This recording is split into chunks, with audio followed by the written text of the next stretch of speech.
Hello everyone, welcome to this series on literary terms and theories. And in this video, we are going to discuss the term Amphimacer in English verse. Introduction. The Amphimacer, also known as cretic foot, is a metrical foot in poetry that is characterized by a long syllable followed by a short syllable and ending with another long syllable, represented by //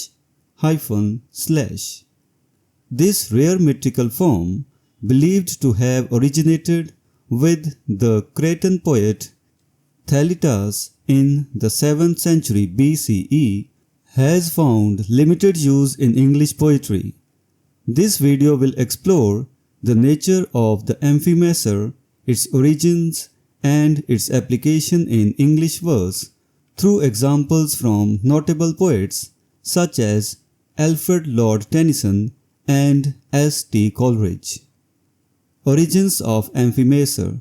The term Amphimacer comes from the Greek meaning long at both ends. This foot is the opposite of the amphibrush, which consists of a short syllable flanked by two long syllables. The Amphimacer is also known as the cretic foot, reflecting its association with the ancient Cretan poet Thalitas.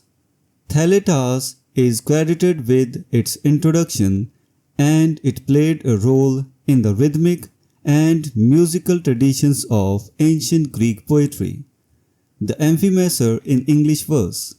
While the Amphimacer is rare in English poetry, it appears occasionally, often intermixed with other metrical feet. Its rarity can be attributed to the natural rhythms of the English language, which do not lend themselves easily to the strict pattern of the Amphimacer. However, when used, it can create a distinctive and dynamic rhythm. Tennyson's use of Amphimacer. Alfred Lord Tennyson, one of the leading poets of the Victorian era, employed the Amphimacer in his poem, The Oak. In this poem, the Amphimacer contributes to the rhythmic quality and thematic expression. Live thy life, young and old, like yon oak, bright in spring, living gold. In these lines, the Amphimacer is evident in the structure of each phrase, contributing to the poem's overall rhythm and musicality. Coleridge's description and limitation. S.T. Coleridge, a prominent figure in the Romantic movement, described and experimented with the Amphimacer in his verse. Coleridge's imitation showcases the foot's unique rhythm. First and last, I being long I middle, short I Amphimacer, strikes his thun, I derying hooves, I like a proud, I high-bred racer.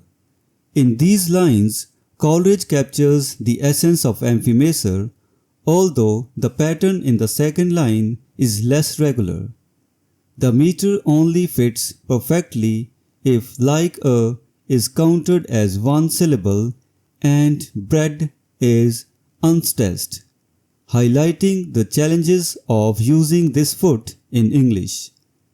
Challenges in English verse.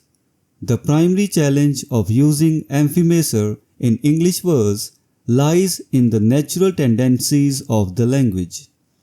English does not naturally conform to the strict patterns of long and short syllables found in ancient Greek, making the consistent use of Amphimacer difficult.